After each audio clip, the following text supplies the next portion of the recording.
Halo teman-teman, di sini saya akan menjelaskan tentang perencanaan pajak dan penerapan pajak yang benar. Pertama-tama, saya akan menjelaskan tentang pengertian perencanaan pajak atau tax planning. Tax planning adalah suatu kapasitas yang dimiliki oleh wajib pajak untuk menyusun aktivitas keuangan agar mendapatkan pengeluaran pajak yang sangat rendah. Secara teoritis, tax planning dikenal sebagai effective tax planning, yaitu di mana seorang wajib pajak berusaha mendapatkan penghematan pajak atau tax saving melalui prosedur penghindaran pajak atau tax avoidance secara sistematis sesuai ketentuan undang-undang perpajakan.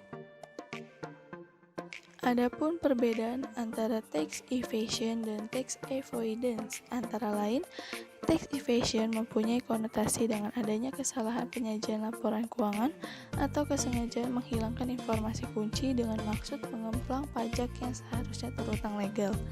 Namun, tax avoidance yang dilakukan oleh wajib pajak adalah sah dan legal secara yuridis sehingga tidak bisa ditetapkan pengenaan pajaknya. Pengertian dari tax avoidance adalah upaya pengurangan utang pajak secara konstitusional. Perencanaan pajak merupakan langkah awal yang dilakukan oleh organisasi manajemen pajak. Manajemen pajak itu sendiri merupakan sarana untuk memenuhi kewajiban perpajakan dengan benar. Namun, jumlah pajak yang dibayarkan dapat ditekan serendah mungkin untuk memperoleh laba dan likuiditas yang diharapkan.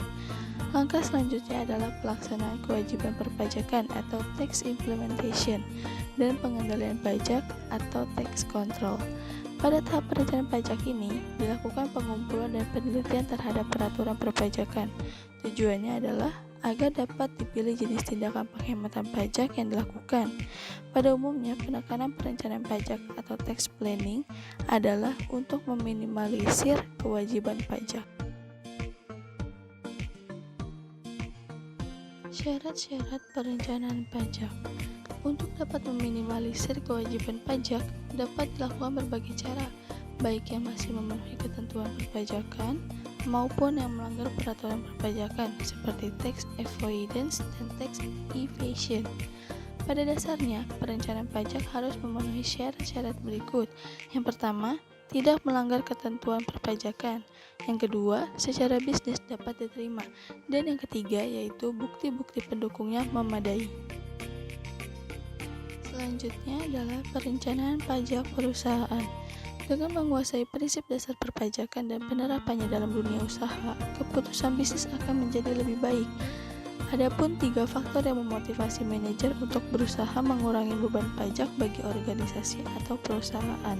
Antara lain yang pertama yaitu rincian konsep perpajakan sangat kompleks sehingga tidak mudah dipahami. Yang kedua, biaya kelengkapan administrasi pajak seperti pengisian surat pemberitahuan masa atau tahunan SPT. Dan yang ketiga, beban konsultan pajak yang cukup mahal. Ruang lingkup perencanaan pajak. Perencanaan pajak yang baik dapat menjadi sumber penyediaan modal kerja perusahaan. Berikut ini adalah ruang lingkup perencanaan pajak. Antara lain, yang pertama, upaya legal untuk menghemat beban pajak dengan memanfaatkan hal-hal yang belum diatur dalam peraturan perpajakan dengan berbagai metode, yaitu yang pertama, maximizing tax deductible, yaitu upaya membebankan biaya-biaya usaha baik yang dikeluarkan secara tunai maupun dalam bentuk non-tunai semaksimal mungkin yang diperbolehkan undang-undang. Yang kedua, legal standing of corporate entity, yaitu mencari bentuk usaha yang tepat seperti CV atau PT dengan tujuan menghemat pajak. Yang ketiga, melakukan konglomerasi usaha, yaitu berupa penyatuan bentuk usaha secara vertikal dan horizontal. Yang keempat, memecah satu unit usaha menjadi beberapa perusahaan. Dan yang terakhir, tax deferred income atau menunda pengakuan penghasilan.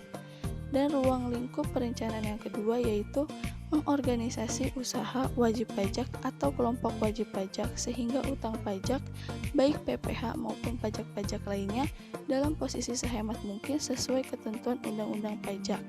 Ruang lingkup perencanaan pajak yang ketiga yaitu mendeteksi cacat teoritis dan ketentuan undang-undang pajak untuk menemukan cara penghindaran pajak yang dapat menghemat pembayaran pajak. Aspek-aspek dalam perencanaan pajak. Yang pertama, aspek formal dan administratif yang terdiri dari A. Kewajiban mendaftarkan diri untuk memperoleh nomor pokok wajib pajak atau NPWP dan nomor pengukuhan pengusaha kena pajak atau NPPKP. Yang B. Menyelenggarakan pembukuan atau pencatatan. Yang C. Memotong dan atau memungut pajak. Yang D. Membayar pajak. Yang E. Menyampaikan surat pemberitahuan. Aspek yang kedua yaitu aspek material. Basis perhitungan pajak adalah objek pajak. Dalam rangka optimalisasi alokasi sumber dana, manajemen akan merencanakan pembayaran pajak yang tidak lebih dan tidak kurang. Untuk itu, objek pajak harus dilaporkan secara benar dan lengkap. Strategi umum perencanaan pajak. Yang pertama, tax saving. Tax saving merupakan upaya efisiensi beban pajak melalui pemilihan alternatif pengenaan pajak dengan tarif yang lebih rendah. Yang kedua, tax avoidance, yaitu merupakan upaya efisiensi beban pajak dengan menghindari pengenaan pajak melalui transaksi yang bukan merupakan objek pajak. Yang ketiga, menghindari pelanggaran atas peraturan perpajakan, yaitu dengan menguasai peraturan pajak yang berlaku, perusahaan dapat menghindari timbulnya sanksi perpajakan berupa sanksi administrasi antara lain denda, bunga, dan kenaikan, kemudian sanksi pidana seperti pidana atau kurungan. Yang keempat, menunda pembayaran kewajiban pajak. Menunda pembayaran kewajiban pajak tanpa melanggar peraturan yang berlaku dapat dilakukan melalui penundaan pembayaran PPN. Yang terakhir, mengoptimalkan kredit pajak yang diperkenankan. Wajib pajak sering kurang memperoleh informasi mengenai pembayaran pajak yang dapat dikreditkan yang merupakan pajak dibayar di muka. Faktor-faktor yang mempengaruhi dalam penerapan perencanaan pajak. Yang pertama, kebijakan perpajakan atau tax policy. Kebijakan perpajakan merupakan alternatif dari berbagai sasaran yang hendak dituju dalam sistem perpajakan dari berbagai aspek kebijaksanaan pajak. Faktor-faktor yang mendorong dilakukannya suatu perencanaan pajak antara lain pajak yang akan dipungut, subjek pajak, tarif pajak, dan prosedur pembayaran pajak. Faktor yang kedua yaitu Undang-Undang Perpajakan atau Tax Regulation. Undang-undang perpajakan adalah kumpulan peraturan-peraturan yang mengatur masalah perpajakan. Pada kenyataannya, dimanapun tidak ada undang-undang yang mengatur setiap permasalahan secara sempurna, maka dalam pelaksanaannya selalu diikuti oleh ketentuan-ketentuan lainnya, seperti peraturan pemerintah, keputusan presiden, keputusan menteri keuangan, dan direktur jenderal pajak. Maka, tidak jarang ketentuan pelaksanaan tersebut bertentangan dengan undang-undang itu sendiri, karena disesuaikan dengan kepentingan pembuat kebijaksanaan dalam mencapai tujuan yang lain yang ingin dicapainya. Faktor yang ketiga yaitu administrasi perpajakan atau tax administration. Sebagai negara berkembang, Indonesia masih mengalami kesulitan dalam melaksanakan administrasi perpajakannya secara memadai. Hal ini mendorong perusahaan untuk melaksanakan perencanaan pajak dengan baik agar terhindar dari sanksi administrasi maupun pidana karena adanya perbedaan penafsiran antara aparat fiskus dengan wajib pajak akibat luasnya peraturan perpajakan yang berlaku dan sistem informasi yang belum efektif. Faktor yang keempat yaitu loopholes. Loopholes dapat dimanfaatkan untuk membayar pajak lebih kecil dari atau bahkan tidak membayar sama sekali atas suatu income tertentu. Dalam tax avoidance, wajib pajak memanfaatkan peluang-peluang yang ada dalam undang-undang perpajakan sehingga dapat membayar pajak yang lebih rendah. Loopholes ini memiliki dua makna, yaitu loopholes yang memang sengaja diberikan oleh pemerintah di dalam atau suatu tax policy yang dibuat sedemikian rupa guna mendukung suatu aktivitas atau kegiatan ekonomi tertentu.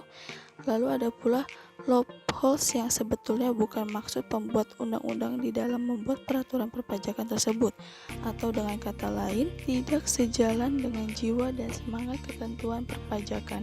Faktor yang terakhir yaitu perbedaan tarif pajak. Dengan adanya perbedaan tarif pajak atas objek pajak, memotivasi perusahaan untuk memanfaatkannya agar beban pajaknya rendah. Perencanaan yang dapat dilakukan untuk menghemat beban pajak atau meminimalisir beban pajak penghasilan, yaitu dengan melihat dari segi siapa yang menanggung beban. Maka, PPh Pasal 21 dapat dilakukan dengan melihat 3 bentuk, antara lain, yang pertama, PPh Pasal 21 ditanggung oleh karyawan. Yang kedua, PPh Pasal 21 ditanggung perusahaan. Yang ketiga, PPh Pasal 21 diberikan dalam bentuk tunjangan dengan menggunakan metode gross up.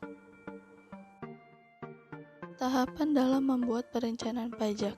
Ada beberapa tahap yang harus dilakukan sebelum membuat perencanaan pajak, yaitu yang pertama, analisis informasi database yang ada. Yang kedua, buat satu model atau lebih rencana besarnya pajak. Yang ketiga, evaluasi atas perencanaan pajak. Yang keempat, mencari kelemahan dan kemudian memperbaiki kembali rencana pajak. Yang terakhir, memutakhirkan rencana pajak. Manfaat penerapan pajak.